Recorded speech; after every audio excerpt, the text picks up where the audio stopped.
नमस्कार साथियों।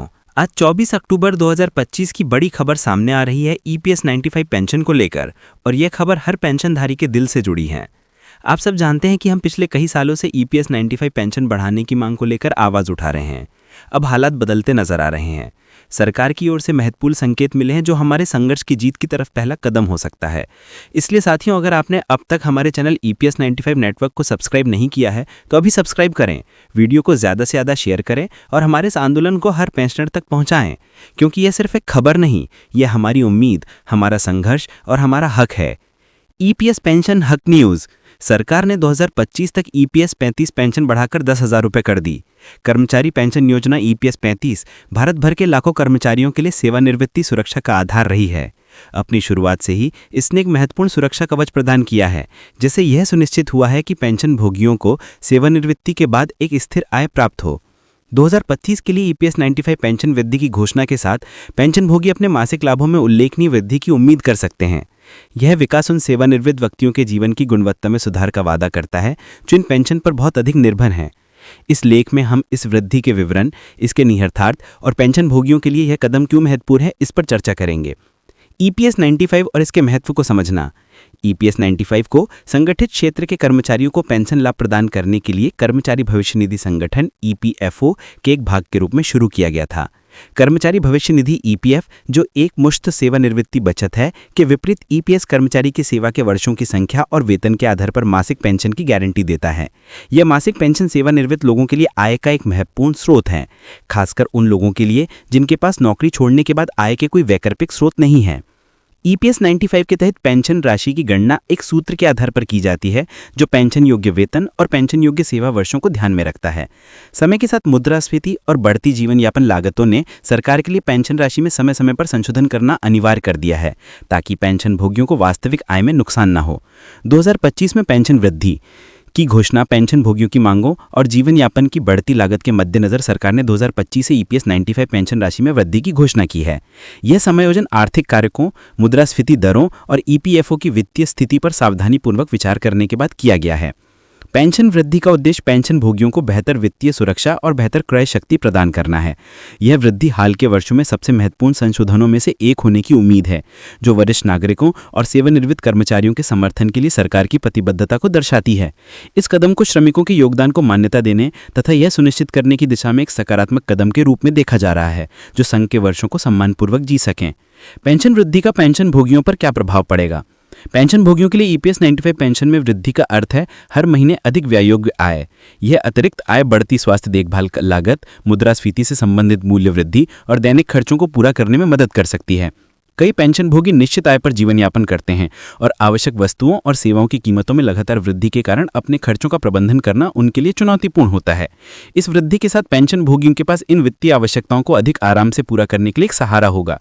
इसके अलावा इस वृद्धि से सेवानिवृत्त लोगों के बीच वित्तीय तनाव कम होने और उनके समग्र कल्याण और मानसिक स्वास्थ्य में सुधार होने की उम्मीद है। उच्च पेंशन का आश्वासन वित्तीय प्रबंधन की चिंताओं को कम कर सकता है और पेंशनभोगियों को अपनी सेवानिवृत्ति के वर्षों को अधिक पूर्ण आनंद लेने में सक्षम बना सकता है। पेंशन वृद्धि से व्यापक अर्थव्यवस्था को भी लाभ होता है। उच्च आय वाले पेंशनभोगी वस्तुओं और सेवाओं पर अधिक खर्च करने की संभावना रखते हैं, जिससे स्थानीय व्यवसायों को बढ़ावा मिलता है और आर्थिक विकास में योगदान मिलता है। इस बढ़े हुए खर्च का उन समुदायों पर सकारात्मक प्रभाव पड़ सकता है जहां सेवानिवृत्त लोगों की संख्या अधिक है। पेंशन वृद्धि को प्रभावित करने वाले कारक। पेंशन वृद्धि की सीमा निर्धारित करने में कई कारकों ने भूमिका निभाई। मुद्रास्फीति एक प्रमुख विचारणीय बिंदु है, क्योंकि यह निश्चित आय की क्रय शक्ति को कम करती है। मुद्रास्फीति के साथ तालमेल बनाने के लिए पेंशन को समायोजित करके सरकार यह सुनिश्चित करती है कि सेवानिवृत्त लोग अपने जीवन स्तर को बनाए रखें। एक अन्य कारक ईपीएफओ की वित्तीय स्थिरता है। बढ़ी हुई पेंशन भुगतान को बनाए रखने की इस निधि की क्षमता इसके निवेश प्रदर्शन और वर्तमान कर्मचारियों और नियोक्ताओं के योगदान पर निर्भर करती है।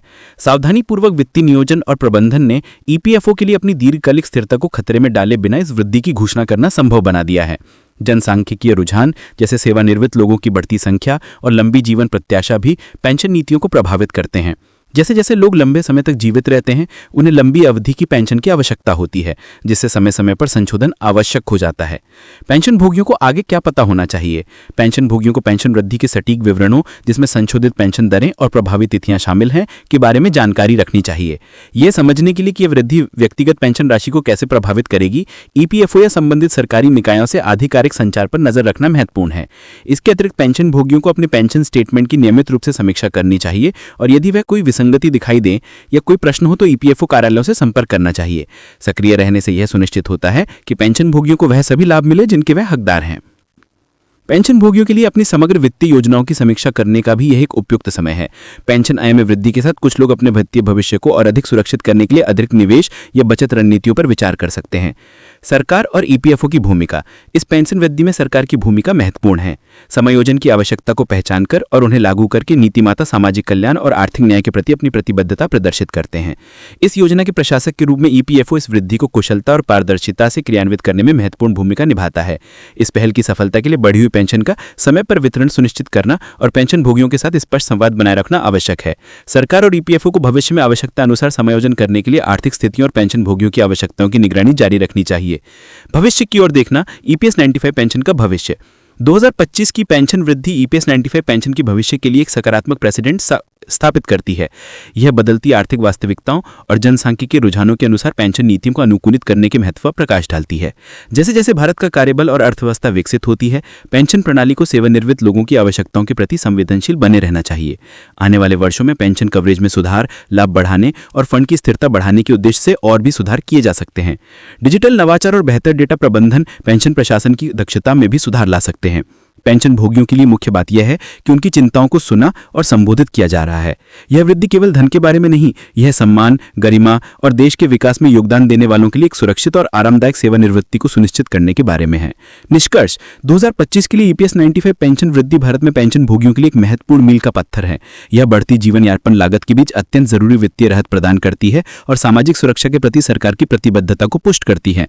पेंशन भोगी बढ़ी हुई मासिक लाभों की आशा कर सकते हैं, जो उनके जीवन की गुणवत्ता में सुधार और वित्तीय चिंता को कम करने में मदद करेंगे। यह वृद्धि एक सुव्यवस्थित पेंशन प्रणाली के महत्व को रेखांकित करती है, जो वर्तमान सेवानिवृत्त लोगों की आवश्यकताओं को फंड की दीर्घकालिक स्थिरता के साथ संतुलित करती है। जैसे जैसे पेंशन परिदृश्य विकसित होता जा रहा है, सेवानिवृत्त कर्मचारियों का समर्थन करने और उनके जीवन काल योगदान का सम्मान करने के लिए सकारात्मक कदम उठाए जा रहे हैं। यह देखना उत्साहकारक है। पेंशन भोगियों के लिए 2025 में ईपीएस 95 में की गई वृद्धि एक स्वागत प्रोत्साहन है और यह याद दिलाती है कि उनका कल्याण अभी भी प्राथमिकता है। उचित जागरूकता और सक्रिय भागीदारी के साथ पेंशन भोगी इस वृद्धि का सबसे ज्यादा लाभ उठा सकते हैं और अधिक सुरक्षित और सम्मानजनक रिटायरमेंट का आनंद ले सकते हैं। अस्वीकरण। इस लेख में दी गई जानकारी केवल सामान्य सूचनात्मक उद्देश्यों के लिए है और वित्तीय लेखना कानून सलाह नहीं है।